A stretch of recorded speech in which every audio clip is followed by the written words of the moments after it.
Here's just some facts about wage discrimination. First one, these are different headlines from articles that are recent, 2025. The gender pay gap, women are still working full-time and earning about 81 cents for every dollar earned by men. And at the current pace, the gap won't close until 2059. And even that target is perhaps uncertain, given that the wage gap expanded in 2022 to 2024 for the first time in a few decades. This is another thing that's happened is DEI with all the executive orders. It has impacted Black women more strongly than other people. So there's a sharper divide between Black and Hispanic women being, laid off, let go. And economists say that there's a number of reasons for this. One is women's concentration in lower paying jobs, that there are a lot of times barriers to advancement, which is not news to any woman of color, gender bias, and then also weak family policies at work and caregiving pressures, because a lot of people, especially women, are sandwiched, between caring for an older adult and then also for children that may still be at home. Okay. Another area is people who may be underemployed or unemployed due to disability have been hit even harder. I mean, they're disadvantaged anyway, and it's just become worse. And then we just talked about the the gender pay gap. And one of the problems with that is starting salaries are lower for women for reasons that are actually under debate.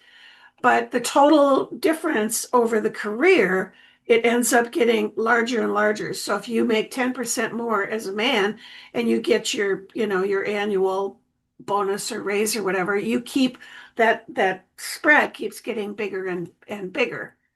So it widens the gap over time. And then this one I found really interesting. Nursing was excluded as a professional degree by the Department of Education. And Nancy, I would really like to know what you think about this one. Yeah.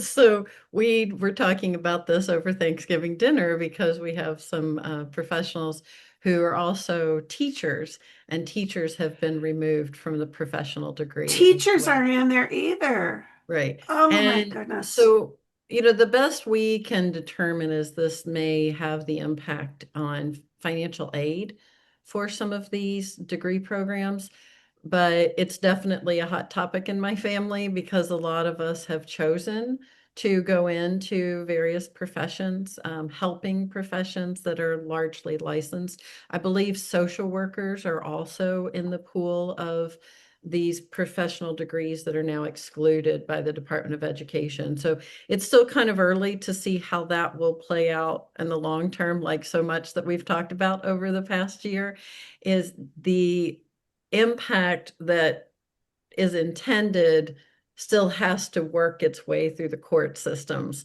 So we're not sure how this is going to end up, but I would say at least for the next semester, it could be of impacting the financial aid. And so that's what we're kind of looking at this point. And quite frankly, it's, with the teachers, we've said it's just, and social workers, really, you look at so many of these are largely professions, licensed professions that draw women. And yeah, we're offended. I'll just put it up. We're starting with offended and waiting to see what happens next. But also, as we've talked about so much throughout the year, at the end of the day, we got to pick ourselves up and keep moving forward. And despite all this chatter, we still have to find that we reclaim our power. We determine who we are, and that's anybody. And that's part of the discussion today around wage gap, right? Is it's yes, we need employers to be doing their part and looking by doing their assessments and addressing the inequities in their organizations. But we can't rely on them, I think is what we're seeing. We can't rely on the government, a corporation, or anyone else. We've got to reclaim our own personal power and band together so that we can lift each other up, because things are probably not going to change very much in at least in the next few years.